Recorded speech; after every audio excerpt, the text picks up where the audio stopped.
Assalamualaikum warahmatullahi wabarakatuh.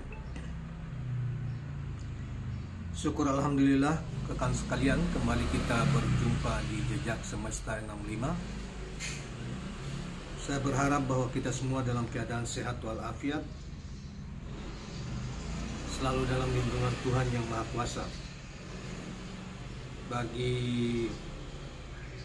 rekan-rekan yang berkewajiban melaksanakan ibadah puasa, sebentar lagi akan membatalkan atau memasuki waktu buka puasa. Saya ucapkan selamat. Semoga Allah Subhanahu wa taala meridai seluruh kegiatan ibadah puasa kita sekalian. Dan kepada kawan-kawan sekalian yang tidak berkewajiban melaksanakan ibadah puasa, semoga juga selalu dalam keadaan baik, sehat, dan kawan-kawan sekalian, kali ini kita akan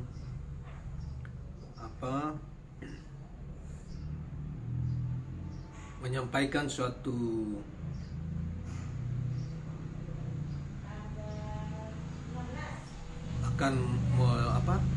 mengemukakan suatu uraian dari Dr. Ismit Al-Hadar, seorang pengamat sosial politik, pengamat nasional, politik nasional, regional maupun internasional, yang menguraikan tentang bermula dari sebuah informasi dari Dr. Ahmad Yani, mantan anggota DPR RI dari P3 di masa yang lalu dan kini menjadi ketua umum Partai Masyumi.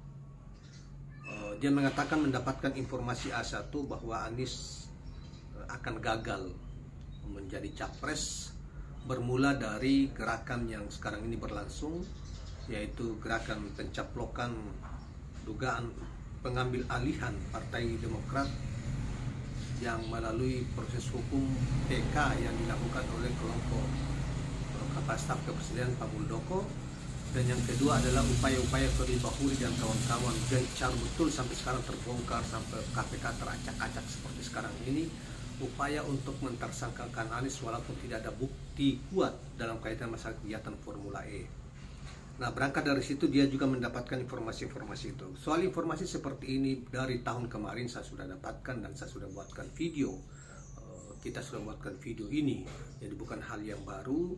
Tetapi kalau ada perkembangan, ada perkembangan terbaru yang berdasarkan dua petunjuk tadi, yaitu gerakan untuk mengambil alih Partai Demokrat dari kepemimpinan AHY, dan yang kedua adalah melalui PK mereka. Kalau ini belum dibacakan, belum diputuskan, jika berhasil maka hal itu bisa terjadi. Yang kedua juga soal itu tadi, yaitu gerakan KPK mau dijadikan sebagai alat hukum, alat kekuasaan untuk menjegal Anies Rashid Baswedan. Itu menurut setidaknya secara umum dikatakan seperti itu. Namun kemudian bagaimana reaksi jika itu terjadi, reaksi dalam negeri, reaksi politik yang akan terjadi dan reaksi internasional yang akan terjadi. Inilah yang kita ingin sampaikan dari analisanya Pak Dr. Ismit Al-Hadar terkait dengan dua hal tersebut. Saudara sekalian, Dr. Ismit Al-Hadar adalah penasihat Institute for Democracy Education atau IDEA. Dia dia mengatakan ini dimuat di dalam Demokrasi News tanggal 16 April 2023 dengan judul Info A1 Anies gagal nyapres, reaksi internal dan respon global. Judul beritanya seperti itu, dan kita coba untuk membacakan atau analisa yang bersangkutan. Saudara, 15 April 2023, berita mengejutkan datang dari Ketua Umum Partai Masyumi Dr. Ahmad Yani. Dalam dialog Ramadan yang diselenggarakan di kantor DPP Bronis, Yani mengaku punya info A1 terkait upaya penjagalan baca pres Anies Baswedan yang diusung Koalisi Perubahan untuk Persatuan. Sebenarnya upaya penjagalan Anies bukan lagi berita, ya, seperti saya katakan tadi bahwa upaya itu sudah berlangsung lama. Cuma memang apalagi soal apalagi kaitan masalah KPK ini kan sudah diotak-atik itu sudah sejak tahun kemarin, sampai ada berita yang mengatakan 10 kali gelar perkara dan ada yang mengatakan 15 kali perkara tapi tidak berhasil. Pimpinan KPK memaksa para penyidiknya untuk menaikkan status Formula E itu menjadi status penyidikan. Nah, dari penyelidikan ke penyidikan, dan Anies ditarget sebagai tersangka, sehingga dengan demikian Anies tidak punya ruang lagi untuk bisa masuk ke Pilpres Capres 2023 yang akan datang. Nah, selanjutnya dikatakan bahwa info begini, potensi kegagalan Anies untuk dicapreskan pada Pilpres mendatang sangat besar. Variabel Anies bukan hanya variabel hijau, tapi juga merupakan variabel sistem, yaitu presiden threshold, yaitu PT 20%. KPP terdiri dari Nasdem, Demokrat, dan PKS. Memiliki PT presiden thresholdnya 28%. Bila salah satu dari 3 parpol itu membatalkan dukungannya, otomatis Anies gagal nyapres. Potensi mundurnya salah satu parpol bisa dari sebab pengajuan peninjauan kembali oleh KSP Muldoko yang sedang berusaha membegal Demokrat. Anies juga bisa ditinggalkan Demokrat karena mantan Ketua Demokrat Anas Subaraninggum telah menyatakan akan buka-bukaan soal kasus Hambalang, katanya. Konon kasus ini melibatkan Edi Baskoro Yudhoyono Ibas, putra SBY, tapi Ibas tak pernah diproses hukum. Nasdem juga berpotensi mencabut dukungan pada Anies terkait tekanan rejim Jokowi. Diprediksi Nasdem tak akan bertahan mendukung Anies bila berhadapan pada pilihan banyak anggota partai itu akan dipenjarakan. Yang lebih spektakuler, rejim menggunakan instrumen hukum yaitu KPK. Pertarungan di lembaga anti rasuah ini sedang berlangsung. Kalau kubu Firly Bahuri menang, dia pasti menang. Anies jadi tersangka, bukan pada kasus Formula E, tapi kebijakan-kebijakan yang dipandang menguntungkan pihak lain ketika Anies menjabat sebagai Gubernur DKI Jakarta. Menurut info A1 itu, penjagalan Anies itu tak beresiko berdasarkan hasil survei yang tak diumumkan. Apapun yang akan dilakukan rejim, tak akan ada perlawanan rakyat. Mereka sudah tes case ketika pembunuhan 6 laskar FPI, katanya. Ini disetujui oleh Alfian Tanjung yang ikut dalam dialog itu. Kata Alfian, ditinjau dari aspek militansi, masyarakat Indonesia lemah karena banyak unsur pragmatisnya. Ini gambaran yang di dalam diskusi kemarin itu ya. Kita tak harus percaya pada info ini. Terlebih penyamaan reaksi rakyat ketika laskar FPI dibunuh dengan reaksi yang muncul bila Anies dijegal tidak apple to apple. Ya, saya kira betul soal ini ya. FPI adalah entitas yang banyak musuh dan pendukungnya relatif kecil. Sementara penjagalan Anies akan menjadi kasus politik berdimensi nasional dan internasional. Namun anggap saja info yang disampaikan Yani itu benar. Kendati demikian, tindakan rejim menjegal Anies harus berpijak pada motif yang rasional berdasarkan pada faktor-faktor objektif. Paling tidak ada 4 faktor objektif. Yang pertama adalah Anies dilihat sebagai antitesa Jokowi. Dengan demikian tidak mungkin mengharap ia menjalankan begitu saja semua kebijakan pembangunan Jokowi. Tidak mungkin pula Anies akan menjamin keselamatan Jokowi dan keluarganya. Proses hukum akan dibiarkan berjalan apa adanya. Yang kedua, rejim Jokowi pasti meninggalkan banyak masalah, diantaranya KKN, hutang dan yang menggunung, kemunduran ekonomi, hukum, demokrasi, dan konstitusionalisme negara. Isu-isu ini dapat sangat kasat mata dan umumnya berkelindan dengan oligarki politik dan ekonomi. Thus, berpotensi menjerat Jokowi dan kroni-kroninya.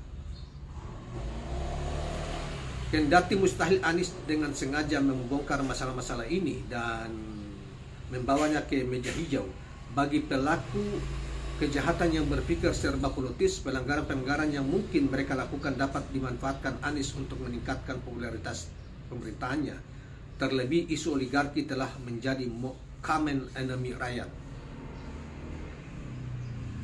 Ketiga, Anies berpeluang memenangkan Pilpres. Menurut Refli Harun, pakar hukum tata negara, dia mendapat info dari teman bahwa dari intelijen ya, teman intelijen bahwa sebenarnya hasil jejak pendapat lembaga-lembaga survei yang tidak diumumkan elektabilitas Anies jauh melampaui Prabowo Subianto dan Ganjar Pranowo. Soal ini juga kita sudah dapat sejak dari akhir tahun yang lalu dari sumber-sumber yang terpercaya, bahkan dari intelijen juga, bahwa Anies sesungguhnya sudah di atas 50%, jauh meninggalkan popularitas dan elektabilitas Ganjar dengan Prabowo. Hanya saja survei-survei yang berbayar ini yang berada merumput di lingkaran istana negara, mereka selalu menempatkan Anies di urutan ketiga, dan ada 1-2 survei yang diduga tidak merumput di istana, itulah yang selalu konsisten mengatakan Anies dengan survei yang sudah sangat tinggi, dukungan rakyat sangat tinggi. Tetapi bagi mereka yang dibayar oleh oligarki dan diduga diarahkan oleh istana, selalu saling menempatkan Anies di urutan kedua, ya. Oleh karena itu tidak dipercaya. Kalau tidak demikian, untuk apa mereka melakukan perlawanan terhadap Anies luar biasa, baik itu melalui istana rejim di Staf Kepresidenan di lingkaran istana, maupun mereka yang masih berupaya mencoba untuk menjaga Anies melalui hukum yang tidak berdasar itu. Nah, karena mereka tahu bahwa Anies adalah berpotensi menang jauh lebih besar dibanding Ganjar maupun Prabowo. Kalau tidak juga, kenapa mereka mau mengeroyok Anies dengan membentuk koalisi besar head to head dengan Anies?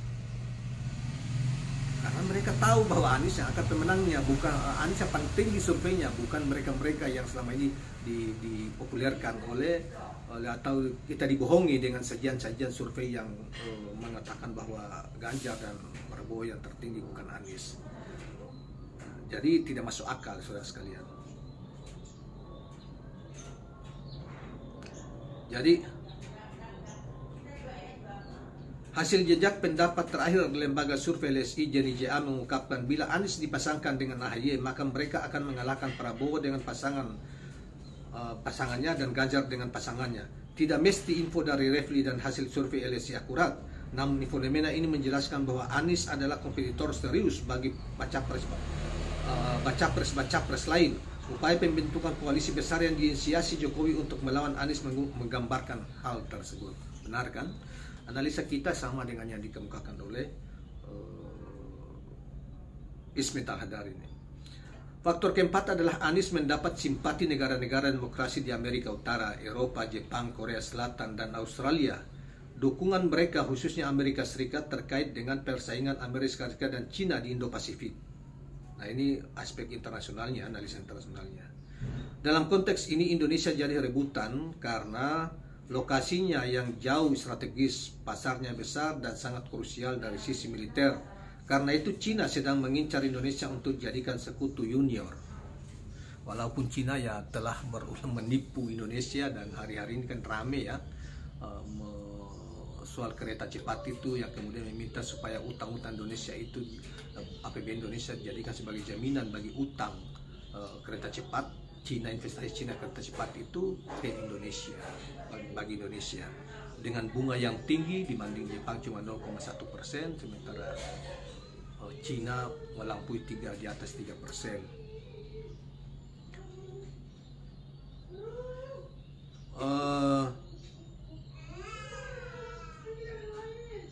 Fenomena ini terlihat dari fakta-fakta berikut terkait Pilpres. Tahun lalu Dubes Amerika Serikat Sung Yong Kim mengunjungi markas PKS, partai yang mengusung Anies. Pesan yang dikirim Kim kepada rejim adalah bahwa Amerika tak lagi bermasalah dengan Islam. Yang kedua, beberapa bulan sebelumnya, April 2022, Kemlu Amerika Serikat merilis laporan tahunan pelanggaran HAM di berbagai negara untuk Indonesia. Untuk Indonesia, laporan itu menyatakan pembunuhan 6 laskar FPI adalah unlawful killing. FPI merupakan pendukung Anies. Lalu pada akhir 2020, dalam ceramahnya di hadapan tokoh Nahdliyin dan jamaahnya di Ancol, Jakarta, Menlu, Menteri Luar Negeri Amerika Serikat, Pompu, mengungkapkan kecewaan Amerika pada PBNU yang menjalin hubungan akrab dengan Cina yang menindas etnis Muslim Uighur. Terakhir, saudara sekalian, Amerika menolak memberi subsidi hijau pada industri nikel kita, padahal melalui Undang-Undang Inflation Reduction Rate, Amerika Serikat berkomitmen memberikan kredit pajak atas pembelian mobil listrik. Namun insentif ini tidak berlaku bagi mobil listrik kita yang menggunakan baterai berbahan nikel karena dominasi perusahaan Cina dalam industri nikel di Indonesia. Fakta-fakta ini menunjukkan Amerika Serikat tidak happy dengan kebijakan rejim Jokowi terhadap kubu Islam konservatif dan mereka yang kritis terhadap kebijakan rejim yang pro-Cina. Kubu ini juga kritis terhadap kerjasama ekonomi RI Cina yang berat sebelah. Misalnya dibukanya pintu lebar-lebar bagi masuknya buruh kasar Cina di dalam jumlah besar di proyek-proyek tambang nikel Cina di berbagai daerah. Para ekonom senior mengatakan yang meraup untung besar dari proyek-proyek ini adalah Cina dan oligarki negara tak mendapat apa-apa. Jadi yang untung besar itu Cina dan oligarkinya, dan bahkan juga oligarki Cina yang ada di Indonesia yang untung besar, dan negara tak dapat apa-apa. Itu yang dikemukakan oleh banyak pihak termasuk para ekonom seperti Faisal Basri, Rizal Ramli dan lain sebagainya. Terkait proyek infrastruktur yang didanai Cina, publik dalam negeri sedang marah pada rejim Jokowi akibat proyek kereta cepat Jakarta-Bandung dipandang dikadali Cina. Proyek ini sejak awal sudah bermasalah yang membuat publik makin marah. Pembengkakan biaya proyek dibebankan pada Indonesia. Cina siap memberi utang baru tapi dengan bunga tinggi 3,4% dan harus dijamin oleh APBN. Itu kan kita dipandang enteng, diinjak ya harga dan martabat kita. Tidak dipandang enteng oleh negara lain seperti Cina. Kelompok yang kritis terhadap Cina kebanyakan bersimpati pada Anies. Dukungan Amerika dan negara demokrasi lain pada Anies mendapat pembenarannya. Alasan prinsip lain yang menjelaskan dukungan negara-negara demokrasi adalah Indonesia akan menjadi negara yang lebih mandiri dan demokratis di bawah pemerintahan Anies karena ia akan mengintegrasikan kelompok yang kritis pada Cina ke dalam pemerintahannya. Kedua adalah Anies berbagi nilai dan negara-negara demokrasi, misalnya karya-karya tulisnya di jurnal-jurnal ilmiah internasional dan kinerja yang ditunjukkan kepada pemimpin Jakarta. Terlihat Anies adalah pendukung sistem demokrasi yang genuine. Faktor-faktor ini krusial di mata negara-negara demokrasi manakala sistem otoritarian Cina mulai dilirik banyak negara dunia ketiga. Kendati dilahirkan sistem demokrasi, rejim Jokowi yang kurang menghargai demokrasi. Itu terlihat dari pemenjaraan kaum kritis, pembubaran ormas DPR yang tidak berfungsi secara semestinya karena adanya instrumen recall. Lebih dari itu, rejim Jokowi hendak memperpanjang masa jabatan, memperlantat KPK untuk menyingkirkan lawan politik dan menggunakan KSP Muldoko untuk menjegal Demokrat. Bila Anies jadi presiden, konsolidasi demokrasi akan menguat yang pada gilirannya RI menjadi contoh berjalannya demokrasi di negara muslim. Jadi, kalau info A1 itu terwujud, presiden pengganti Jokowi yang pro status quo kemungkinan akan menghadapi tekanan dari negara-negara demokrasi anti Cina. Bisa jadi presiden terpilih tak diakui bila mana legitimasi Pilpres dipertanyakan, terutama bila pendukung Anies memboikot Pilpres. Hal itu akan mendestabilisasi negara. Di tengah tekanan eksternal ini, sangat mungkin gejolak sosial politik domestik membesar disebabkan akumulasi persoalan serius yang dihadapi bangsa. Bahkan mahasiswa, buruh, rakyat yang semakin miskin dan kaum intelektual akan turun ke jalan, bahkan karena mereka semua adalah pendukung Anies, tetapi mereka melawan pembusukan negara. Penjagaan Anies dengan cara apapun tidak akan bisa diterima, bukan karena Anies seorang malaikat yang tak mungkin bersalah, tapi niat jahat sejak awal, pemaksaan kasus, motif yang vulgar dan hilangnya kepercayaan pada rejim membuat penjaliman terhadap Anies akan mengantarkan Indonesia ke tebing krisis multidimensional. Yang paling mengkhawatirkan ekonomi nasional akan terpukul hebat atau negara-negara demokrasi menjatuhkan sanksi. Kalau ini terjadi, Cina tak akan menolong kecuali memberi utang dengan bunga tinggi. Rejim yang kepepet tak punya pilihan lain kecuali menerimanya. Kalau demikian, hal yang kita remehkan sebelumnya yakni perangkap utang Cina yang sudah lama diperingatkan Amerika. Jadi kenyataan ujungnya kita juga kacung Cina. Hal ini yang kemarin tak terbayangkan sekarang menjadi mungkin karena kita berhadapan dengan rejim yang panik. Orang panik biasanya bertindak irasional. Dus turbulensi politik yang dialami Sri Lanka yang disebabkan terjerat utang Cina, korupsi dan salah urus pemerintahan berpotensi